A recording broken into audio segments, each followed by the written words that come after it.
This episode of Nos Arietes is sponsored by Full Pull Wines, a Seattle-based wine retailer and proud sponsor of Nos Arietes since 2011.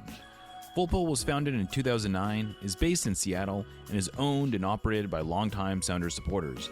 They offer the best boutique wines of the world to members of their mailing list, with special focus on their home, the Pacific Northwest.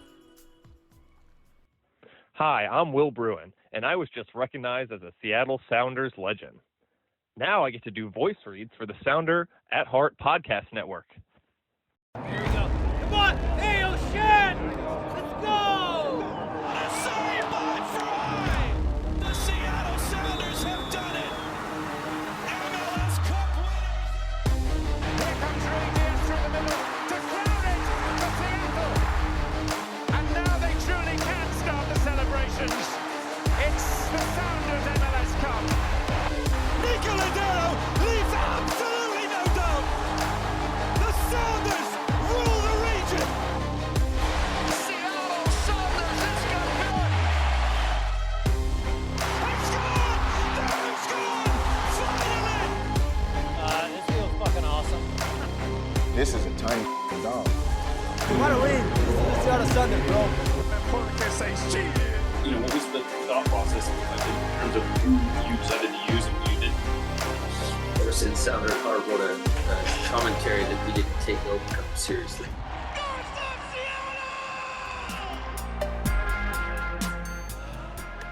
Welcome back to Nos Arietes. I am Jeremiah O'Shan. I am here at Long Acres, the Sounders training facility. I am joined today by Craig Waibel, the Sounders GM and Chief Soccer Officer, which we're contractually obligated to say Chief Soccer Officer. After your wow. name, Yeah, that's a huge part of this, I guess. No, but thank you for joining us, Craig. It's always a awesome. pleasure to do this and chop it up. We just had your end of season press conference. I wouldn't say this is a controversial issue, but there is a lot of discussion, and we talked about it at the press conference, was the idea of this being a successful season or not. You know, I think you can make a very valid argument that it was, and Brian, I thought, articulated this well. He said there were aspects of it that were successful, but like you said, if the season doesn't end in, or well, I Smiles. guess in smiles, you're not ultimately satisfied. But how do you, when you're assessing the season, I'm sure it's not as black and white as success or not success, but how do you assess the season? I mean, look, there are successes in any year. In the worst year, there's still some success, right? And so it depends on how you want to splice it. Is your glass half full or half empty? And we all know someone who's half empty, and we all know someone who's half full. And I try and drink from both of those glasses. Look, we had a lot of success. We obviously were the second best team in the second half of the year out of the entire league. And I think we finished with one less point than Miami. You know, we went to quarterfinal, semifinal of 3 competitions this year. Conference final, sorry, not semifinal. But, you know, so we're knocking on the door of what ultimately we really want. But then, yeah, you know, I said it in the press conference. When your season doesn't end with smiling, it doesn't feel good. And you got to start back over. And there's an emotional toll that takes where you got to roll back down to the bottom of the mountain and get back on your feet and start climbing it again. And so that's the job. That's where we're at. And I can look back and tell you, a laundry list of successes in terms of the way we turned a season from what it looked like it was going to be, which was a very painful 10 months, into honestly a painful 3 months and a really, really fun 5 months. Mm-hmm. I can tell you about the young guys, Obed Vargas, Reed Baker-Whiting, Josh Tinsko, Danny Leva, Jackson Reagan coming through, and really this year not just being a guy that looked promising, but becoming Defender of the Year finalist, finalists, and Yamar being again named to best 11, and Jordan having his best scoring year ever, Albert having a wonderful contribution year, his best scoring year. All of these are great successes in a micro level conversation. My position's more macro, right? And so my position is more, where did we end? How did we get there? Were the puzzle pieces correct? We got a lot of the people right, and we got a lot of the environment right. We got a lot of the culture right, and it's hard because everyone doesn't get to be in these walls. and they don't get to see the unification of this group this year and how the staff and the players worked through some difficult times and got it to where it got.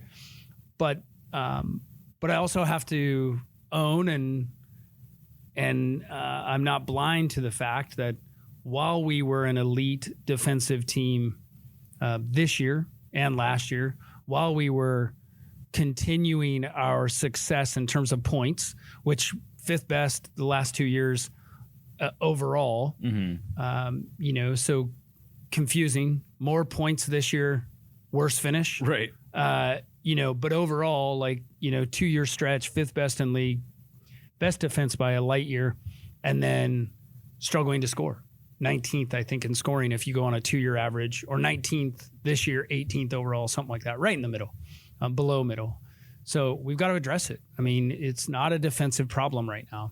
We can't run away from that, because we're not going to go pick up 7 attacking players or 6 attacking players, but we have to attack, and we've got to go get some pieces that allow us to be more attacking, more guys that we have a lot of guys that like to score, but it's a habit. We need guys that enjoy that habit. And so I guess the question then is, in some ways I could see how the relative levels of success almost makes it harder to identify the areas for improvement, because you aren't improving from, it's not like you have real obvious holes in the starting lineup. Right. But you have to improve in the aggregate, and in the big, I suppose you can say even in the biggest games. So how do you go about assessing where are our areas for obvious improvement? Because it's one thing to say, well, we need to add 10 goals. Yeah. Okay, so where are you going to get those 10 goals from? Look, if this is where it's important to remember we're in MLS. So we do have salary cap. We do have roster structures, as opposed to if we asked that question and we were in Europe, basically anywhere else in the world without it. Literally anywhere else in the world, we ask the question, hey, how do we go get 10 goals? We go, well, it costs this much money. Right. And then we go, do we have this much money? And that's it. That's the conversation. And then you go with scouts. This is a little bit different, fitting it into how we have our structures. So you've got the 3DPs, and then you have the target allocation and all the different math problems that I am happy to go through, as you know, and dissect and try and break down, and we will over time. But adding to this team is taking our current situation, our current resources, financial resource that we have, and figuring out how to maximize it within the constructs of what our limitations are. And the limitations in MLS are not always money. Sometimes they're money. But we have a great problem. We had Jordan have a career year scoring. We had Albert have a career year scoring. And we had Pedro de la Vega, who unfortunately had so many injury issues that we just started to see at the end of the year his true style of play and his mobility and the way he breaks pressure. And so we need to add attacking players. I don't think it's limited to position. I think we need to add attacking players that are goal dangerous, whether they be wingers, as Jordan was until this year, or strikers, and that also give us an opportunity to play Jordan and another striker together. Can we pair them? And on the weekend, one drops into the wing position. Is it Jordan? Is it this other player? And are they interchangeable? And then we can also rest, because that's one thing we were battling the entire second half of the year is how are we possibly going to manage all these minutes on these guys? And we saw it. We lost Jordan in the playoffs. Right. Don't forget that, right? Lost Albert in the playoff, and we were able to overcome that. Lost Paul. I mean, and so we need to bring players in that give us the ability to rotate and maintain quality. But let me change that: rotate and improve quality. And that's not a shot at our current players. That is acknowledging the fact that we haven't scored enough. And so I guess when you go into the marketplace and you start looking at players, does it make it easier? It sounds like you're almost positionally agnostic about what you need to do to improve.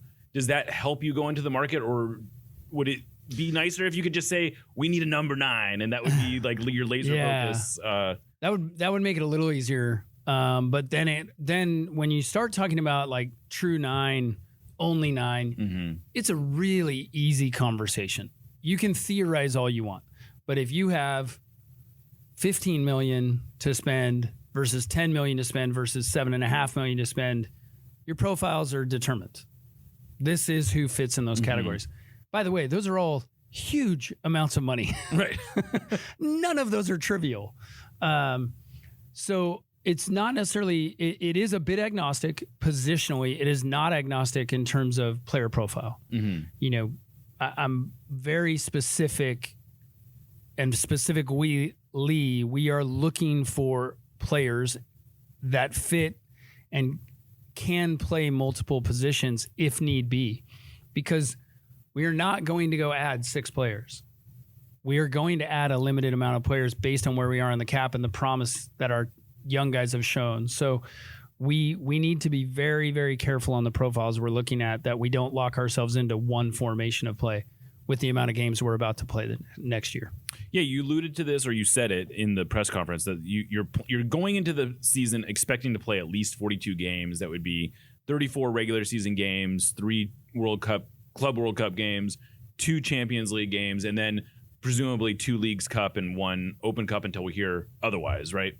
That's a lot of games to start with. You played, I think, 47 this year, which included obviously 4 playoff games.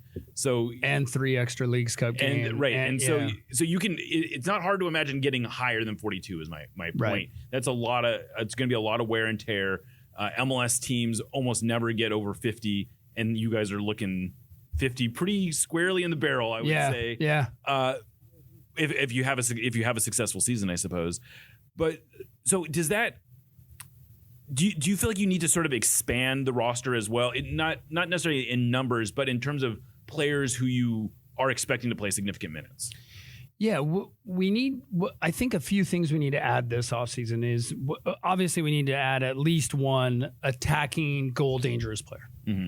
We also need to add an attacking veteran player that can be goal dangerous, but to be fair, we need to add balance in the selection of players that we have. So as Georgie develops and as Paul continues to develop, we also need to acknowledge that neither one of those guys are 7-year pros, right? And so, you know, we'd love to bring in a profile that complements an away match midweek. You know, we could easily start next year being involved in the Champions League. If we are able to advance past the first round, we'll start next season with 8 games in 28 days. What a way to start the season. To start the season, right? And so you can't just throw paint at the wall in that scenario and have fun press conferences, right, for the coach. So, you know, we've got some different profiles. We've got some different things we need to add. We have a lot of youth. We need to add some veteran, like calm, to the group in the attacking half of the field as well, because some of the games you're not going to go on the road and just attack. And so I think all those things add up to balancing out the roster a little bit. But thankfully, we don't have to do a lot of work on the back half of the field, you know, other than we'll be signing Travian Souza from the Defiance, who's shown really well with his time there, and then bringing in one of our academy players. Kind of here we go back to the same mold that we've had with a couple other guys. One of our academy players that we chose not to sign going into college, goes to college, does quite well. He's played locally for Ballard over the last couple of years and had a great college career. So we'll be signing Leo Burney to come back as like another young center back. And so we're complementing the back line, but focusing up front. So I would imagine those are 2 defensive, they're players that played farther back in the field. Whether or not Travion is a defensive player we can get into that we'll later. Get into all that. But these are players who are playing defensive positions. Safe to say then that when you're talking about bringing players from outside, it's going to be farther up the field as well. You're not looking to you're not looking to bolster your defense at this point. No. I mean, and barring the fragility of getting into the semantics of soccer formations, you know, whether Travian fits as a wing back or an outside back, Leo's a center back. So we don't have to debate that one. Okay. But look, we have the ability right now to bring some guys in and see if they're going to mature into first team contributors. Far more there than in the front half of the field. We've got to bring guys in that are ready to impact. And, you know, like I said in the summer, we're not going to sign someone to come and watch. if we're signing someone at this point with the team we have, they've got to come in and play. And that's a tough decision for coaches, but that's my job's to challenge them. Thank you for listening to the Sounder at Heart Podcast Network, which now includes No Sarietes, Lobbing Scorchers, and the Cooler Guild. We've been independent since August of 2023, but need your support to make sure it continues. Although this podcast is free, it's only made possible by your continued support. Memberships start as low as $25 a year, which not only helps make podcasts like this one happen, but also gets you access to everything we produce. If you're able to support us at higher levels, starting at $75 a year, you gain access to a host of other perks, most notably entry into our members-only Discord, where the smartest, funniest, and most engaged commenters share their thoughts and ideas. To find out more, just visit sounderatheart.com and click the subscribe button in the top right corner. Thanks for listening. So it wasn't so long, and we have a bunch of players on this team who were signed as young, not just teenagers, but like 15, 16-year-olds. Mid-teen. Right. Yeah. It sounds like maybe we're moving away. I mean, I would imagine you're open-minded to the idea of signing young teens still, but there's no imminent real, like, you want guys to be able to contribute to the first team if you sign them to a first team contract, it sounds like, if I'm reading this correctly. Yeah, look, we've got another really young, talented player for those that have watched enough Defiance games and watched the Open Cup in Snyder Burnell. That's kind of who I was alluding to there. Yeah, I figured we were walking down the same path. But, Snyder's a remarkably talented young man, and it comes down to timing, and we need to see him. We need to see him step into the first team environment and not be overwhelmed, which he did a good job of last year. But there's no need to rush on a good player. And we're confident that our development system, given all we've seen over the last 5-6 years, is going to continue to get him ready. Whether it's sooner or later, we'll make that call when we see the right qualities. But other than kind of what we already had in house. Yeah, we're not focused on young. Right. We're focused on contributing players at this point. We still have U22 spots open, so of course, from a domestic standpoint, we look at that as young. Whereas a lot of other countries at 21, 22, they're like, this guy should have been playing every minute of every game. You know? So we still have a couple of those roster spots open. We may designate some of the guys. If we renegotiate with some of our young guys now, may designate some of them into it, but we have to be open, and we need to be open as a club to still pursuing those opportunities and really keep taking what has looked across our league. If you look at all the U22s, it is a risk and it is a chance that this player is going to come in and truly contribute on a consistent basis. And that's what we've got. We've got to stay open-minded about the fact that we need to keep challenging ourselves on that. Staying on these younger players, Stuart Hawkins was a player who he's now at 4,000-ish professional minutes at 18 years old. He's getting youth national team call-ups. He played 2 games for you in the Open Cup, hasn't necessarily broken into the first team yet. Is he, where would you say he is on his trajectory? Is he going to be someone who you're expecting to compete with a Leo Burney for first team minutes, or is there still more of a building? I know physically he has some growth still to do. Yeah, there's still some physical growth obviously with Stewart's age, but he's right about where we thought he'd be. I mean, we wanted to get him all these minutes. He has been very successful with those minutes. He's developed very nicely. It is a little difficult to find minutes when it's Jamar and Jackson, who are a best 11 and a Defender of the Year finalist starting there. But with the congestion of games, and I think one thing that gets lost when we say 40, 41, 42 games, possibly 50, we're not talking a calendar year. We're talking 8 months. Right. We're talking middle of February to middle of October. That's our regular season, and that's where all these competitions fit in, and then playoffs. And so there's opportunities. There's, whether it's injury or the tournament game or wherever we can see it. But the other thing we're looking at now, too, is with the amount of depth that we have to make sure our guys are getting competitive matches on a consistent basis. So if Stewart comes in prepared and gets some first team minutes, that's wonderful. If he's struggling to get first team minutes halfway through the year, we might look to loan Stewart to another country, a new challenge, physical challenge, cultural challenge, mental challenge, personal challenge, to go grow in those ways. those are things that our club has never really had the opportunity to do because we've never had the depth. Our depth has always been, we got to play our depth. And so to have a spoil of riches, for instance, with a player like Stewart on the roster, I mean, he could easily step in and play this year. I think he could. I think he could get some games. If it doesn't work that way, I mean, if Yamar and Jackson are healthy every game, those are probably the two names we're going to see. Jonathan's done a great job for us. And so, we'll be open-minded to making sure all our guys are developing, including, even Jacob Castro. We need to make sure we get Jacob Castro, our third choice goalie on the first team right now. We've got to get him enough games to prove if he can be the two. Well, it sounds like you're going to have plenty of opportunities to try to do this. Just wanted to circle back a little bit onto the sort of the attack element and sort of the big job this offseason.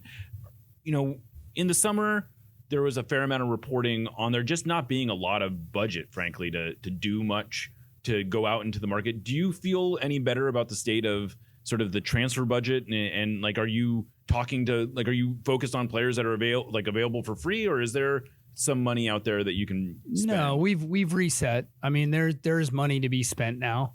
And in the summer, for a myriad of reasons, it was a little tighter. I mean, that's kind of how it works. When you get in the middle of a season, it's not always there laying around. So we've restructured, rebudgeted. And so we have a transfer budget laid out, and now it's a matter of going out and really applying it within the cap. Right. So we've got to look at Jordan's agreement, Albert's agreement, Pedro's agreement, and we've got to work through, like, how do we line up in terms of designated players, max TAM players, target allocate, TAM players, all the way down through the U22 mechanism as well. So once we get all of those senior decisions finalized, we can move into the next phase, which, the investment might be on a U22. Mm-hmm. Depending on how some of these other contract negotiations go. So you during the press conference, you mentioned Albert, and you felt like, Albert and the Sounders feel reasonably aligned? Are you pretty confident that he's going to be back next year? Yeah, look, I'm apprehensive to overstate because I've known Albert now for 10 years. And so sometimes you can mix familiarity with solid agreements. Sure. But when you know someone, as long as we've known each other, the conversations between Albert and myself are really direct. We're both unafraid of truth. And so we kind of approach the conversations that way. So I'm optimistic because of the way our conversations have gone. I think we both want to get something done.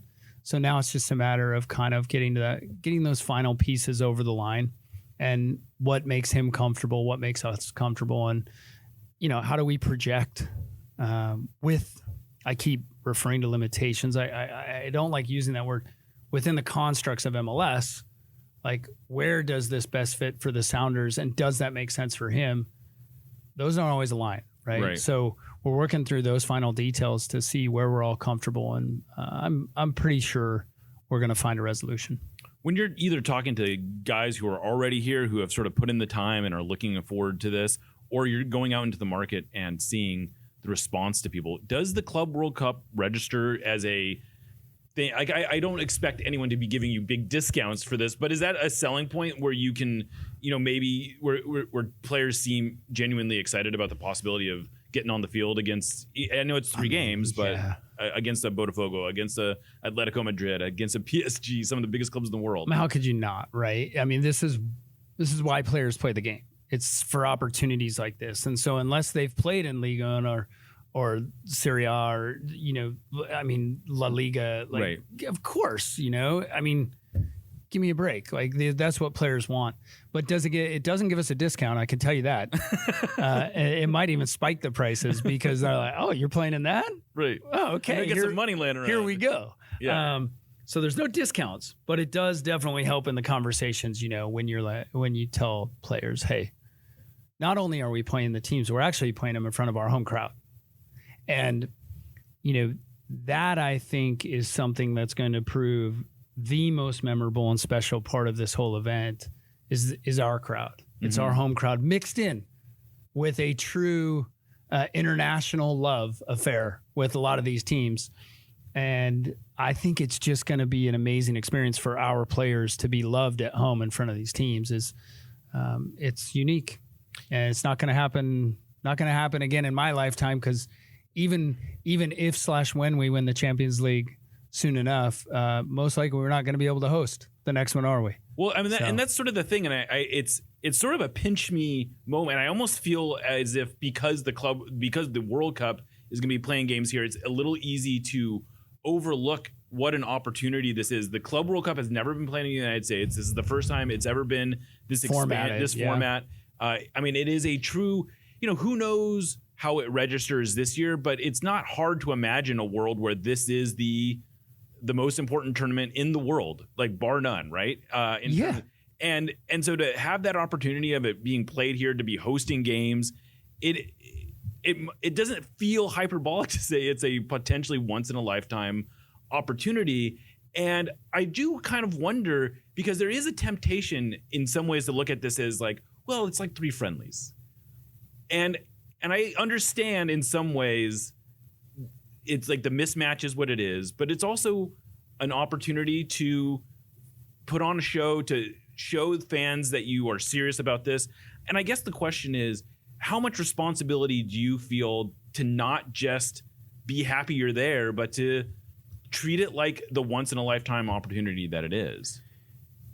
Well, I hope the approach from the other teams is it's going to be friendly, because it's not. Right. I mean, we will be respectful, but we won't be friendly. I mean, this is a real competition. It's not exhibition, to your point. In terms of how much responsibility, I feel a lot of responsibility to make sure that we represent our fans well, that we fight, right? That our coaches are aligned, as they always are, with Brian in charge, on focusing on the day, on what we can do and what we can control. What we can't control is $200 million salary spends on rosters. But again, that $1 billion valuations. Sure. I mean, we can't control some of that, but what we can control is the way we prepare, the way we focus, and the way we go about it. And I think, look, I would love to see our players be fans of some of these wonderful players they're going to get to play against after the whistle. And I think we will see that mutual respect between the teams. But I don't think you're going to see us fanboy out on anyone until we've had a chance to square up with them. And that's the wonderful thing about sports. The reason you play the game is because surprises happen. And the reason we love it is because surprises happen. And for the soccer, whatever genre we want to go, soccer nerd, soccer geek, soccer expert, soccer journalist, soccer coach, soccer, like, I think sicko is the soccer latest. Sicko. Yeah, there you go. This opportunity is not to be overlooked. This is for here's a good one. The Euro snob, like yeah, we there you say. Go. This is not to be overlooked by anyone. This is appealing to everyone. It is a draw for everyone. It is a time to go prove your point, if you will, on your soccer opinions. And it is also a time to be surprised, because every competition like this has some surprises. I know this last year around this time we were talking about all the hype going into March to the 50th, and you made a joke about how if I hear that again, I might lose my mind or something like that. And I can understand, and I understand it. I mean, I get it. You are here to build a soccer team, and you don't necessarily want to get involved in the marketing aspect. Yeah. But I don't know, how involved is it important for the organization to sort of put forth this message that it's, that there is more here than come watch Atletico Madrid play, come watch PSG. No, come watch the Sounders try to take down the best teams in the world. We are the only American team, MLS team, that qualified to get in. And that is not a shot at Miami, because every host country in this competition will have at least one team, if not two. Okay. So this is no disrespect to Miami, but we are the only team to own every trophy in North America, in MLS. Right. And so that in and of itself is a statement piece. Mm-hmm. And that is, when we talk about the March to the 50th, all these other marketing things that, yes, I do get a little lost in because my job is to make sure we are competitive on the field. It's not lost on me. What does get lost sometimes is how we got here. Right. And what we're still doing.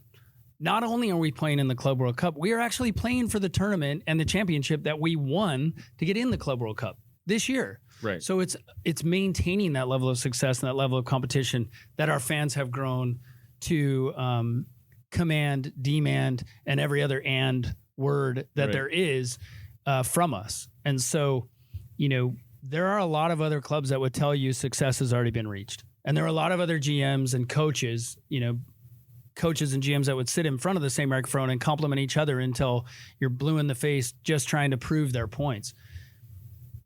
Brian and I aren't those two guys. We're not going to sit in front of everyone and say we smiled at the end of this year. Yes, we understand what went well. We have a really good grasp on what went well. We also have a really good grasp on what didn't.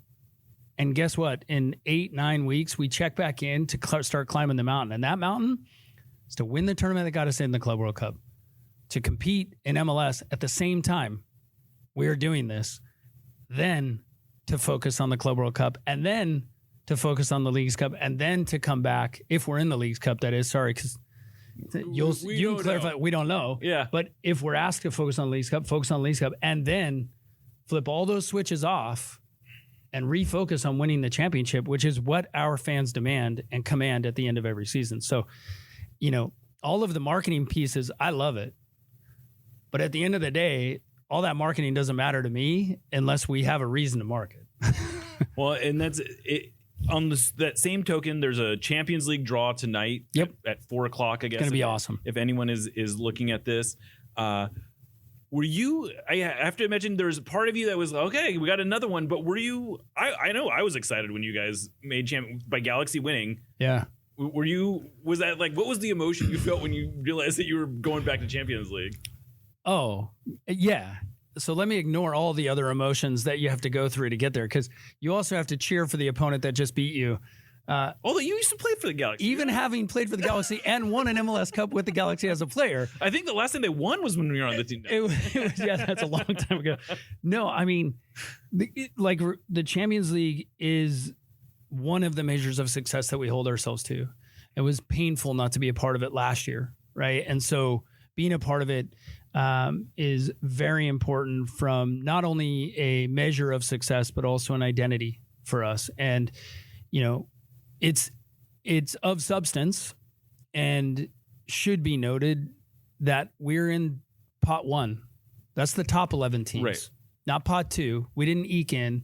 We didn't sneak in. Yeah, we were the last team in, but the results over the last 2 years, and specifically year, are how we qualified. And so we're in pot 1 because we're one of the top 11 teams. Mm-hmm. And that's what we have to remember as a group too, that even through some disappointment comes some of these other glass half full moments.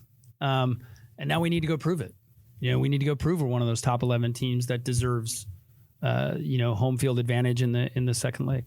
Well, thank you so much for doing this, Craig. This is awesome. This was a bit of a bonus for me. I wasn't sure if we were going to be able to do it. I'm really stoked that you were able to kind of give some more insight, and I'm really excited about the Champions League draw tonight. I think that's like that. I'm one of these sickos, but I'm glad that you. I it sounds qualify like you as are that. excited as well. But thank you for doing this, Craig. Best. I hope you get some off season. No. This is my in season. The team's off season is my in season. Your off season was this last stretch after yeah, summer, my right? off season will come when the window closes in May. Well, very good, Craig. Thank you for doing this again. I'm Jeremiah Shan. This is No Sadietes, and we'll catch you next time.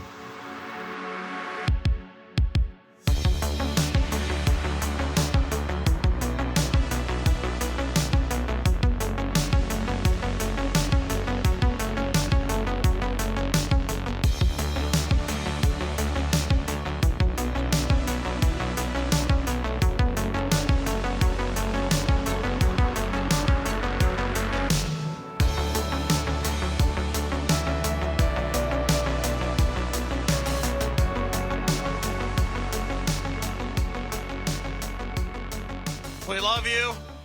Let's win another one!